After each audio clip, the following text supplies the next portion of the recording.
સ્વચ્છ સર્વેક્ષણ 2024માં સુરત શહેર સમગ્ર ભારતમાં સોલિડ વેસ્ટ મેનેજમેન્ટ સર્વસ્થાન મેળવતા સુરતમાં સફાઈ કર્મીઓના સન્માન સાથે ઉજવણી કરાઈ। વાય જંકશન ખાતે કેન્દ્રીય જળશક્તિ મંત્રી સી.આર. પાટીલ, નાણાં ઉર્જા મંત્રી કનુભાઈ દેસાઈ, મેયર દક્ષેશ માવાણીએ સ્વચ્છતાના સેનાનીઓનું બહુમાન કર્યું હતું। ભારતના સૌથી સ્વચ્છ શહેર તરીકે સ્વચ્છ સર્વેક્ષણ 2024 અંતર્ગત સુપર સ્વચ્છ લીગમાં 10 લાખથી વધુ વસ્તી ધરાવતા શહેરોની શ્રેણીમાં સોલિડ વેસ્ટ મેનેજમેન્ટમાં દેશભરમાં સર્વોચ્ચ સ્થાન મેળવનાર સુરત મહાનગરપાલિકાને રાષ્ટ્રપતિ શ્રીમતી દ્રૌપદી મુર્મુના વરદ હસ્તે એવોર્ડ એનાયત થયો છે। આ સિદ્ધિને ઉજવવા અને સ્વચ્છતા યોદ્ધાઓના સન્માન સાથે જનસહભાગિતાની ઉજવણી રૂપે ડુમસ મગદલ્લા રોડ પર આવેલા વાય જંકશન ખાતે કેન્દ્રીય જળશક્તિ મંત્રી સી.આર. પાટીલ, નાણાં ઉર્જા અને પેટ્રોકેમિકલ્સ મંત્રી અને સુરત જિલ્લાના પ્રભારી મંત્રી કનુભાઈ દેસાઈ, સાંસદ મુકેશભાઈ દલાલ, મેયર દક્ષેશ માવાણીની ઉપસ્થિતિમાં વિશિષ્ટ કાર્યક્રમ યોજાયો હતો।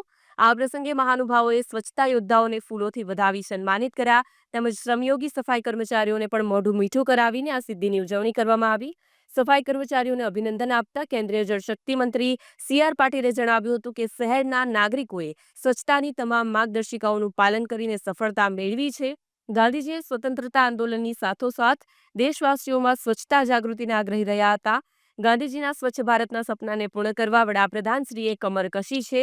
સુરતની સ્વચ્છતા જાળવી રાખવી આપણી નૈતિક ફરજ બને છે। આજે તમામ સુરતીઓ ઇતિહાસ રચ્યો છે।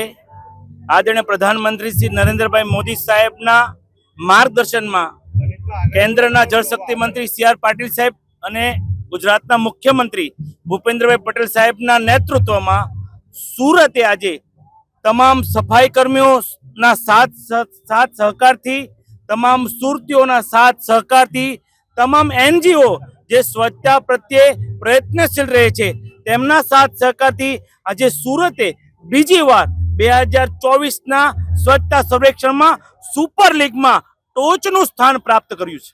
સર, આગામી દિવસમાં કઈ રીતના સ્વચ્છ રાખવા માટે આગામી દિવસમાં આજે જ ભારત સરકારે ડિક્લેર કર્યું છે કે જેમ સુરત આગળ છે, જે એવોર્ડ વિનર સિટી છે તેને એક સિટી જે સ્વચ્છતામાં પુઅર છે એને એડોપ્ટ કરવાનું રહેશે। એટલે આવનાર સમયમાં સુરત એક સિટીને એડોપ્ટ કરશે અને એને પણ આદરણીય પ્રધાનમંત્રીશ્રીનું જે સપનું છે વસુધૈવ કુટુંબ, તમામનું સાથ અને સહકાર, તમામનો વિકાસ થાય એટલે સુરત મહાનગરપાલિકા જે સ્વચ્છતામાં પુઅર સિટી હશે એને એડોપ્ટ કરશે અને એને પણ મહાનગરપાલિકાની જેમ સ્વચ્છતામાં આગળ વધે છે એ સિટીને પણ સુરતના સાથ સહકારથી આગળ વધારીશું।